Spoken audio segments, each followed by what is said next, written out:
మిత్రులారా, నేను ఈరోజు మనందరం ఒక స్ఫూర్తితో ముందుకు కదలాల్సిన సందర్భం. 2014లో ఆ రోజు బీఆర్ఎస్ పార్టీని ఏ రకంగా అయితే లోక్సభలో మనం గెలిపించుకున్నామో, ఇప్పుడు ఈ 2024లో కూడా మనందరం కూడా కట్టుగట్టి జట్టుగట్టి గట్టిగా పనిచేస్తే గులాబీ జెండాను ఖచ్చితంగా ఎగిరేసేటువంటి అవకాశం ఉంది. మనకు ఒక 40 రోజులు టైం ఉంది. ఈ 40 రోజులు మనం గట్టిగా కష్టపడి పనిచేస్తే తప్పకుండా భువనగిరి మనం సీటు గెలవగలుగుతాం. ఇవాళ ఒక విషయం ప్రజలకు క్లారిటీ ఉన్నది. కాంగ్రెస్ పార్టీ ఎన్నికల ముందు ఏ రకమైన హామీలు ఇచ్చింది? 100 రోజుల్లో 6 గ్యారెంటీలు అమలు చేస్తామని, 13 హామీలు అమలు చేస్తామని, బాండ్ పేపర్లు వంచి, నోటరీ డాక్యుమెంట్లు వంచి, మొదటి అసెంబ్లీలోనే చట్టబద్ధత తెస్తామని, ఇవి అమలు చేసి తీరుతామని, ఇది ఏఐసిసి మాట అని, రాహుల్ గాంధీ మాట అని నమ్మబలికి ఇలా ఏ రకంగా మోసం చేస్తుందో విజ్ఞులైన తెలంగాణ ప్రజలు గమనిస్తా ఉన్నారు. ఇలా కాంగ్రెస్ పార్టీ నిజస్వరూపం బయటపడ్డది. అందువల్ల ప్రజలు ఇలా కాంగ్రెస్ కు గుణపాఠం చెప్పడానికి రెడీగా ఉన్నారు. అందువల్ల దయచేసి మనం కార్యకర్తలు ప్రజల దగ్గరికి వెళ్లాల్సిన అవసరం ఉంది. ఆత్మవిశ్వాసంతో ముందుకు పోవాల్సిన అవసరం ఉంది. మన పార్టీ నుంచి కొంతమంది అవకాశవాదులో కొంతమంది పదవులు పొందిన నాయకులు బయటకు పోతా ఉన్నారు. కానీ వాళ్ళు ఉన్న సమాచారం ఏంటంటే, మన పార్టీ నుంచి పోయి ఎంపీగా పోటీ చేస్తున్న కాంగ్రెస్ పార్టీ 4 అభ్యర్థులు కూడా 3వ స్థానంలో ఉన్నారు. అది దానం నాగేందర్ కావచ్చు, అది సునీత మహేందర్ రెడ్డి కావచ్చు, అది కడియం కావ్య కావచ్చు, అది రంజిత్ రెడ్డి కావచ్చు. ఇవాళ ప్రజలు దాన్ని హర్షించడం లేదు. మన కార్యకర్తలు కూడా అక్కడ కసిగా వాళ్ళ గుణపాఠం చెప్పడానికి ఇవాళ సిద్ధంగా ఉన్నారు. మనము కూడా ఈరోజు మంచి అభ్యర్థి వచ్చింది మన క్యామ మల్లేశ్వరి గారు. రాజకీయాల్లో అపారమైన అనుభవం ఉన్న వ్యక్తి, సౌమ్యుడు, బలహీన వర్గాల నాయకుడు. అటువంటి వ్యక్తిని ఇవాళ మనం పార్లమెంటుకు పంపించాల్సినటువంటి అవసరం ఉంది. మల్లేష్ గారు 10 ఏళ్లు ఉమ్మడి రంగారెడ్డి జిల్లా డిసిసి అధ్యక్షుడిగా పనిచేసిన అనుభవం ఉంది. మార్కెట్ కమిటీ చైర్మన్ గా పనిచేసిన అనుభవం ఉంది. మరి కుర్మ యాదవ సంఘాల్లో రాష్ట్ర స్థాయి అధ్యక్షుడిగా వారు ఆ బలహీన వర్గాల సేవలో బాగా పనిచేసినటువంటి మంచి మనిషి మనకు అభ్యర్థిగా వచ్చినాడు. మరి ఇప్పుడే మా కిషోర్ చెప్పింది ఇక్కడ అభ్యర్థి గురించి. ఇక్కడ అభ్యర్థి చరిత్ర ఏంది? ఇక్కడ కాంగ్రెస్ పార్టీ నుంచి పోటీ చేస్తున్న అభ్యర్థి రాహుల్ గాంధీ సంతకాన్ని ఫోర్జరీ చేసి పార్టీ నుంచి ఎక్స్పెల్ అయినటువంటి వ్యక్తి. మరి అటువంటి వ్యక్తి ఇక్కడ ఇవాళ భువనగిరిలో కాంగ్రెస్ పార్టీ తరఫున పోటీ చేస్తుంది. రేపు ఎంపీ అయితే కూడా మరి ఏం చేస్తాడు? అందువల్ల జాగ్రత్తగా ఉండాలి. ఒక మంచి వైట్ పేపర్ లాంటి మంచి మనిషి మనం మల్లేష్ గారిని మనం గెలిపించుకోవాల్సినటువంటి అవసరం ఉంది. ఎందుకంటే ఈరోజు కాంగ్రెస్ పార్టీ 100 రోజుల్లో 6 గ్యారెంటీలు అన్నారు. ఏ ఒక్క హామీ అయినా పూర్తిగా అమలు చేశారా అని నేను అడుగుతా ఉన్నాను. 100 రోజుల్లో హామీలు అమలు చేయకపోగా ఇవాళ గోబల్స్ ప్రచారం చేస్తుంది. ఉత్తమ్ కుమార్ రెడ్డి అంటుండు ఎలక్షన్ కోడ్ అడ్డం వచ్చిందట. 100 రోజులు మీకు పూర్తి సమయం దొరికింది. Election code ఎప్పుడొచ్చింది? మీ ప్రభుత్వానికి 100 రోజులు నిండిన తర్వాతే ఎలక్షన్ కోడ్ వచ్చింది తప్ప 100 రోజుల ముందు ఎలక్షన్ కోడ్ రాలే. అంటే మీ మాటల్లో నిజాయితీ లేదు. ఒకసారి ఆ వీడియో చూస్తే ఒక్కొక్కటిగా మనం చూసే అవకాశం ఉంది. పోయిందా బాబా వీడియో? డిస్కనెక్ట్ అయిందా? 100 రోజులు నిండినాకనే ఆ ప్రభుత్వానికి ఇవాళ ఎలక్షన్ కోడ్ అనేది వచ్చింది. కానీ ఇవాళ ఈ ప్రభుత్వం ఏ ఒక్క హామీ కూడా అమలు చేయలే. వాళ్ళ 6 గ్యారెంటీల్లో మొట్టమొదటి హామీ మహిళలకు 2,500 రూపాయలు ఇస్తామని చెప్పారు. ఎక్కడన్నా వచ్చినాయా 2,500? మహిళలు చేయి బాబు ఒకసారి. మహిళలది 1960 రూపాయలు ఉంది. కానీ కేసీఆర్ చేతిలో రైతులు మోసానికి గురై ఇవాళ దళారులు మిల్లర్లు 1200కు 1400కు కొంటున్నారు. కాబట్టి 1960 రూపాయలున్న వరి కనీస మద్దతు ధరకు మించి 2,500తో ఒట్లు కొనే బాధ్యత. ఓకే బాబా, వడ్లు ఏమన్నాడే 500 బోనస్ ఇచ్చి 2,500 రూపాయల క్వింటాల్ వడ్లు కొట్టమన్నారు. ప్రజలు పాపం నమ్మి కాంగ్రెస్ కోటేషన్. మొన్న వానకాలం వడ్లు వచ్చినాయి.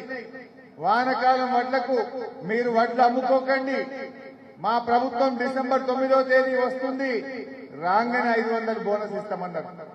వానకాలం వడ్లకు ఇయ్యలే. ఇప్పుడు యాసంగి వడ్లు రేపో మాపో రాబోతున్నాయి. మనందరం గ్రామాల్లో కల్లాల దగ్గరికి పోదాం, గ్రామాల్లో రైతుల దగ్గరికి వెళ్దాం. కాంగ్రెస్ పార్టీ ఎన్నికల్లో 2,500 క్వింటాల్ వడ్లు కొంటేనే ఓటు అడిగే హక్కు ఉంటుంది, లేకపోతే మీకు ఉండదు అనేటువంటి విషయం చెప్పాలి. రైతుల ముందు చర్చ పెట్టండి. బిడ్డ, నువ్వు ఆ రోజు కొంటానని చెప్పినావు, ఇప్పుడు 2,500 వడ్లు కొండకనే కాంగ్రెస్ వాళ్ళు ఊళ్ళకు రావాలి, పార్లమెంట్ ఎన్నికల్లో ఓటు అడగాలని చెప్పాల్సినటువంటి అవసరం ఉంది. అదేవిధంగా నెక్స్ట్ మహిళలు రుణమాఫీ ఇంటి ఆయన దగ్గర నగదు ఉంటేనే బెల్ట్ షాపులలో ఇస్తున్నాడు. అవునా? అందుకే మా అక్కల కష్టాలు చూసి నగదు మా అక్క దగ్గర ఉంటే పిల్లల చదువులు, ఇంటి ఖర్చులు, పండుగ పూట చుట్టం వస్తే ఇంత మంచి చెడ్డ చూడడానికి ఉంటది. అందుకే ప్రతి నెల 1వ తారీఖు నాడు ప్రభుత్వ ఉద్యోగికి జీతం వచ్చినట్టుగా ప్రతి నెల 1వ తారీఖు నాడు ఆడబిడ్డల ఖాతాలో 2,500 రూపాయలు ప్రతి నెల ఆడబిడ్డల ఖాతాలో వేయాలని కాంగ్రెస్ పార్టీ నిర్ణయం తీసుకున్నది. ఓకే ఓకే, ఇక వచ్చినాయా మీ ఇళ్ళల్లో ఎవరికైనా 2,500? ఎవరికన్నా? మరి ఏం చెప్పిండు? డిసెంబర్ నెల నుంచి ప్రతి ఆడబిడ్డ 18 ఏళ్లు నిండిన ప్రతి చెల్లెకు అక్కకు 2,500 రూపాయలు ఇస్తామని చెప్పింది. అంటే ఇప్పుడు 4 నెలలు అయింది. 4 నెలలంటే ఈ తెలంగాణ రాష్ట్రంలో ప్రతి ఆడబిడ్డకు కాంగ్రెస్ ప్రభుత్వం 10,000 రూపాయలు బాకీ పడ్డట్టు అడగాల. ఇలా కాంగ్రెస్ వాళ్ళు ఓటు అడగాలంటే ఆడబిడ్డలకు బాకీ పడ్డ 10,000 రూపాయలు ప్రతి అక్కకు చెల్లెకు ఇచ్చిన తర్వాతనే ఇలా కాంగ్రెస్ పార్టీ ఓటు అడిగే హక్కు ఉంటుంది. మీరు ఆ రోజు మీరు ఓటేస్తే ఇస్తామని మాట ఇచ్చిండ్రు. మహాలక్ష్మి పేరు మీద ఆడబిడ్డలకు ప్రతి నెల 2,500 రూపాయలు ఇస్తామన్నారు. వాళ్ళ ఎన్నికల మేనిఫెస్టోలో మొట్టమొదటి హామీ మహిళలకు 2,500 రూపాయలు. మొదటి హామీనే మహాలక్ష్మి పేరు మీద తెలంగాణ అక్కా చెల్లెలకు మహా మోసం చేసినటువంటి ఈ కాంగ్రెస్ ప్రభుత్వానికి పార్లమెంట్ ఎన్నికల్లో గుణపాఠం చెప్పాల్సిన అవసరం ఉంది. ఈ విషయాన్ని మీరు తప్పకుండా ప్రతి అక్కకు చెల్లెకు ఇలా వివరించి గట్టిగా చెప్పాల్సిన అవసరం ఉంది. నెక్స్ట్, పెన్షన్ ఎంత వస్తుంది? 2,000 వస్తుంది కదా. వచ్చే నెల నీకు 4,000 నీ ఖాతాలో పడతాయి. వచ్చే నెల డిసెంబర్ 9 నాడు పెద్దమ్మ 2,000 కాదు, ఇందిరమ్మ రాజ్యం వచ్చి నీకు 4,000 రూపాయల పెన్షన్ వస్తుంది. ఎవరు నడుకునే పని లేదు. ఇంతకుముందే సీన్ చెప్పి నీ మనోడు వచ్చి నీ కాళ్ళు ఎత్తుతాడు, పెట్రోల్ కు 500 వెయ్యో ఇయ్య. ఇప్పుడు రేవంత్ రెడ్డి చూస్తాలే ఖాళీగా. మరి ఎవడొస్తాడు? ఏమైంది? డిసెంబర్ 9వ తారీఖు నాడే 4,000 పెన్షన్ ఇస్తాడు. మన కేసీఆర్ మాట అంటే మాట. 200 ఉన్న పెన్షన్ ను 1,000 చేస్తా అంటే 1,000 వేసి, 1,000 రూపాయలున్న పెన్షన్ ను 2,000 చేస్తా అంటే మొదటి నెల నుంచే ప్రభుత్వం వచ్చిన మొదటి నెల నుంచే 2,000 రూపాయలు ఇచ్చి మాట మీద నిలబడ్డది మన కేసీఆర్, మన బీఆర్ఎస్ ప్రభుత్వం. కానీ ఈ రోజు వీళ్ళు డిసెంబర్లోనే 4,000 ఇస్తామన్నారు. ఈ రాష్ట్రంలో 42,80,000 మంది ఆసరా పెన్షన్ లబ్ధిదారులు ఉన్నారు. అవ్వా తాతలు గాని, వితంతువులు గాని, బీడీ కార్మికులు గాని, వికలాంగులు గాని, నేత గీత కార్మికులు గాని 42,80,000 మంది పెన్షన్ దారులను ఇలా కాంగ్రెస్ పార్టీ మోసం చేసింది. ఇవాళ ఒక్కొక్క పెన్షన్ దారుడికి 4 నెలలంటే 8,000 రూపాయలు ఇలా కాంగ్రెస్ పార్టీ బాకీ పడ్డది. ఇలా అవ్వా తాతల ఓటు అడగాలంటే, వృద్ధులు, వితంతువులు, వికలాంగుల ఓటు అడగాలంటే ముందు 8,000 రూపాయలు ఇచ్చిన తర్వాతనే కాంగ్రెస్ పార్టీకి ఓటు అడిగే నైతిక హక్కు ఉంటుంది. ఇంకా బాధ ఏంటంటే జనవరి నెలలో ఇచ్చే 2,000 కూడా ఎగ్గొట్టింది. మీకు తెలుసు, మీ ఊర్లలో అడుగు. అలా మధ్యలో ఒక నెల పింఛన్ మొత్తానికే కొట్టింది. 3 నెలలే ఇచ్చిండు, ఒక నెల ఇచ్చే 2,000 కూడా ఇయ్యలేదు. ఎట్లయిపోయిందంటే అన్న వస్త్రానికి పోతే ఉన్న వస్త్రం పోయిందని 4,000 ఇస్తామన్నారంటే ఇల్లు ఒక నెల మొత్తానికే పెన్షన్ ఎక్కువ. ఇది ఇవాళ కాంగ్రెస్ పార్టీ ప్రభుత్వం చేసినటువంటి మోసం. నేను మీతో కోరేది ఒక్కటే కార్యకర్తలతో, మొన్న మేము అసెంబ్లీలో గట్టి కొట్లాడినామా లేదా, కేఆర్ఎంబీ విషయంలో కొట్లాడినామా లేదా, నీళ్ల విషయంలో కొట్లాడినామా లేదా, రేపు జగదీష్ అన్ననో పల్లా గారో నేనో మేము అసెంబ్లీలో బల్ల గుద్ది కొట్లాడాలంటే ఈ ఎన్నికల్లో కాంగ్రెస్ పార్టీని ఓడించాల్సిన అవసరం ఉంది, ప్రశ్నించే గొంతులు గెలిపించాల్సిన అవసరం ఉంది. మేము రేపు అసెంబ్లీలో బిడ్డ రేవంత్ రెడ్డి నువ్వు 4,000 పెన్షన్ ఇస్తాని అవ్వా తాతల్ని మోసం చేసినావు కనుకనే నిన్ను ఈ ఎన్నికల్లో ఓడించిండ్రు, రైతులకు 500 బోనస్ ఇస్తాను కనుకనే నీ ఎన్నికల్లో నిన్ను ఓడించిండ్రు అని మేము బల్ల గుద్ది మాట్లాడాలా వద్దా? రేపేమంటాడు, తప్పిపోయి ఎన్నికల్లో కాంగ్రెస్ పార్టీ భువనగిరిలో గెలిచిందనుకో మేము లేచి మాట్లాడితే ఏమంటాడు, నేను 2 లక్షల రుణమాఫీ ఎగ్గొట్టినా, వడ్లకు 500 బోనస్ ఇవ్వకపోయినా, రైతులకు 15,000 రైతు బంధు అని మోసం చేసినా, వృద్ధులకు 4,000 పెన్షన్ ఇస్తానని చెప్పి ఆగం చేసినా, తులం బంగారం ఇవ్వకుండా అక్క చెల్లెలను మోసం చేసినా, 2,500 మహాలక్ష్మి ఇస్తానని దగా చేసినా నన్నే గెలిపించిందయ్యా నువ్వేం మాట్లాడతావు హరీష్ రావు అనడారే. రేపు బిడ్డ నువ్వు ఇవన్నీ ఇయ్యలేదు కనుకనే నిన్ను ఇలా ప్రజలు ఓడగొట్టిండ్రు, ఇస్తవా ఇయ్యవాని బల్ల గుద్ది కాంగ్రెస్ మెడలు వంచి ఇవి సాధించాలంటే బీఆర్ఎస్ పార్టీ గెలవాల్సినటువంటి అవసరం ఉంది. ఇలా ఈ ఎన్నికల్లో కాంగ్రెస్ ఓడితే ఇవాళ రాష్ట్రంలో కాంగ్రెస్ ప్రభుత్వం ఏం పడిపోదు, కాంగ్రెస్ గవర్నమెంట్ పడిపోదు, కానీ ఇవాళ కాంగ్రెస్ మెడలు వంచి 6 గ్యారెంటీలు అమలు చేసే అవకాశం మనకు దొరుకుతుంది. అవి అమలు జరగాలంటే ప్రశ్నించే గొంతు ఇవాళ బీఆర్ఎస్ పార్టీ గెలవాల్సినటువంటి అవసరం ఉంది. ఇవాళ ఎందుకంటే ప్రజలకు మన మీద నమ్మకం ఉన్నది. ఇంకా కూడా చూద్దామా, సరిపోతాయా? ఆదుకునే బాధ్యత కాంగ్రెస్ పార్టీ. 15,000 రైతు బంధు వచ్చినా అది ఎవరికన్నా వచ్చిందా? ఆ రోజు మనమేమో డబ్బులు ఇస్తామని రైతు బంధు రెడీ చేసి ఇస్తే ఎలక్షన్ కమిషన్ కు కంప్లైంట్ చేసి ఇచ్చే రైతు బంధుని ఆపింది. 4 నెలలైనా ఇప్పటికి కూడా రైతు బంధు డబ్బులు ఇంకా పూర్తిగా రైతుల అకౌంట్లలో పడలేదు. ఇవాళ నేను మీతో కోరేది ఒక్కటే, రైతులతో మీరు చర్చ పెట్టండి. 15,000 రూపాయల రైతు బంధు పడ్డోళ్ళు కాంగ్రెస్ పార్టీకి ఓటైంది, 15,000 రూపాయల రైతు బంధు పడనోళ్ళు కారు గుర్తుకు ఓటేయండి అని చెప్పి కుల్లా మనం చర్చ పెట్టుకోవాల్సినటువంటి అవసరం ఉంది. నెక్స్ట్ పుట్ట షాదీ ముబారక్ కళ్యాణ లక్ష్మిలో ఈ రోజు 1,00,000 రూపాయలే వస్తున్నాయి. ఈ నెల అయితే 1,00,000 వర్షతో పాటు తులం బంగారం ఆడబిడ్డలకే ఇచ్చే వచ్చిందా అమ్మ తులం బంగారం ఎవరికన్నా? నిన్ననే నేను పేపర్లు చదివినా, ఈ 3 నెలలనట బంగారం ధర 15% పెరిగిందట, 71,000 తులమైందట. అది కూడా బాగా పెరుగుతుంది. మరి ఇప్పుడు మనం ప్రజల్లో చర్చ పెట్టాలి.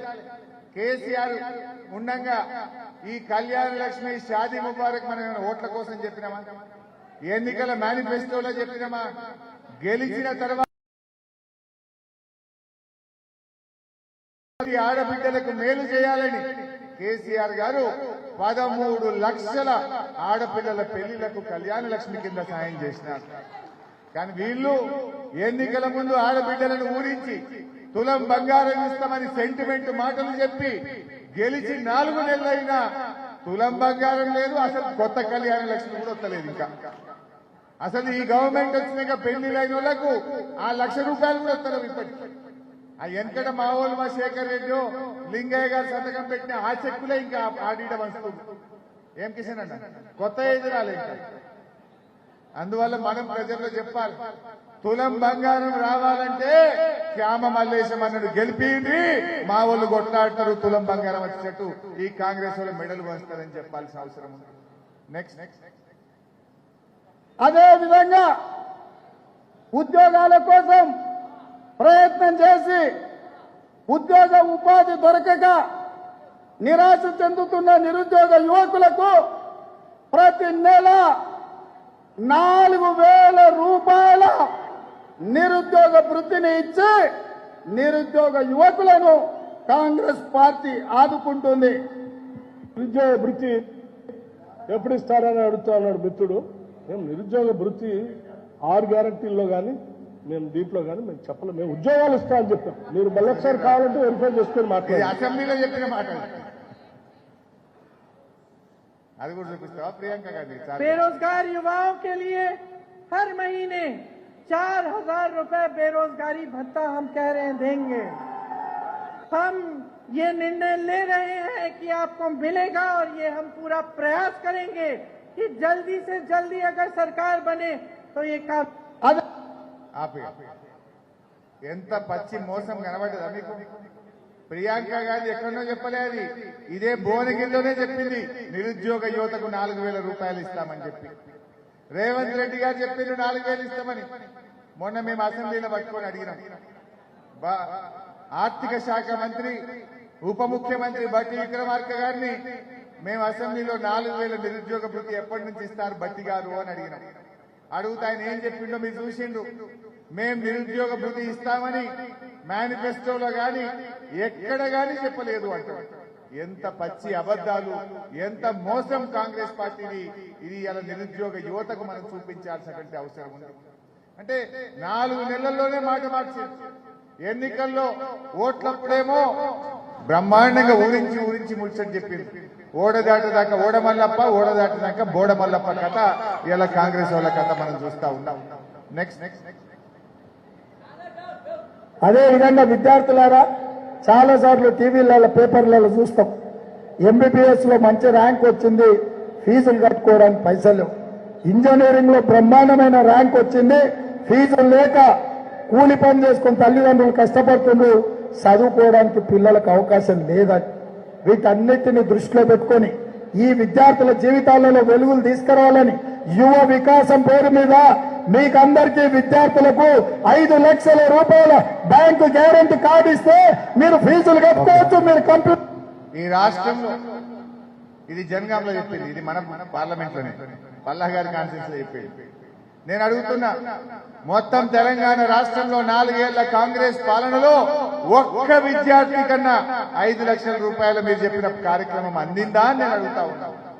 విద్యార్థులకు మోసం, నిరుద్యోగ యువతకు మోసం, మహిళలకు మోసం, రైతులకు మోసం, నిరుపేదలకు మోసం. ఎవరిని మీరు ఉత్తరించండి? సమాజంలో ముఖ్యమైన వాళ్ళు 4 ఒకటి మహిళలు, 2 రైతులు, 3 పేదలు, 4 విద్యార్థులు, యువత. 4కి మోసం చేసింది కదా కాంగ్రెస్. రైతులకు ఏం చెప్పింది మీరు ఎలక్షన్ మేనిఫెస్టోలో? 2 లక్షల రుణమాఫీ అన్నారు, వడ్లకు 500 బోనస్ అన్నారు, కౌలు రైతులకు 15,000 అన్నారు, వ్యవసాయ కూలీలకు 12,000 అన్నారు, రైతులకు 24 గంటల నాణ్యమైన కరెంట్ అన్నారు. ఒక్కటన్న రైతులకు కాంగ్రెస్ పార్టీ అమలు చేసిందా? ఇచ్చిన ఏ ఒక్క హామీ అమలు చేయకుండా ఈ తెలంగాణ రైతుల ఓటడిగే హక్కు కాంగ్రెస్ పార్టీకి ఎక్కడిది అని నేను అడుగుతా ఉన్నాను. మహిళలకు ఇస్తామన్న 2,500 ఇవ్వకుండా ఇలా మహిళల్ని మోసం చేసిన మీకు మహిళల ఓటడిగే హక్కు ఎక్కడి? నిరుద్యోగ యువతకు, విద్యార్థులకు విద్యా వికాస పథకం అందలేదు, నిరుద్యోగ భృతి అందకుండా యువతను కూడా మీరు మోసం చేసినారు. పోనీ పేదల కన్నా మేలు చేసిందా?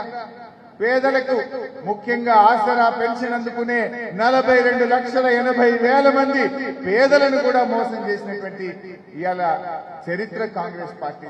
ఇట్లా చెప్తే ఇంకా చాలా ఉన్నాయి, టైం లేదు, మీకు కూడా ఆకలి అవుతుందేమో. కానీ నేను మీతో కోరేది ఇవన్నీ కూడా ఈ వీడియోలన్నీ మీ ఫోన్లలో షేర్ చేస్తాం.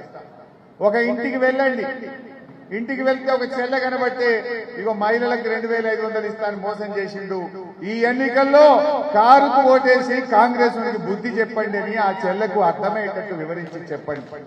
లేదొక రైతన్న కనబడితే ఆ రైతన్నకు అర్థమయ్యేటట్టు చెప్పండి. బోనస్ లేదు, రుణమాఫీ లేదు, నీళ్లు లేవు, వీళ్ళకు బుద్ధి చెప్పాలని చెప్పి వాళ్ళకి చెప్పండి. విద్యార్థి కనబడితే స్కూటీలు కొనిస్తామన్నారు, స్కూటీ లేదు, విద్యా వికాసం లేదు, నిరుద్యోగ భృతి లేదు. ఈ విషయాన్ని కూడా అర్థమయ్యేటట్టు చెప్పండి. సో ఇవన్నీ కూడా మనం తీసుకపోతే నాకు తెలిసి ఎవ్వరు కూడా ఏ వర్గం కూడా ఇలా కాంగ్రెస్ ఓటేయడానికి సిద్ధంగా లేదు.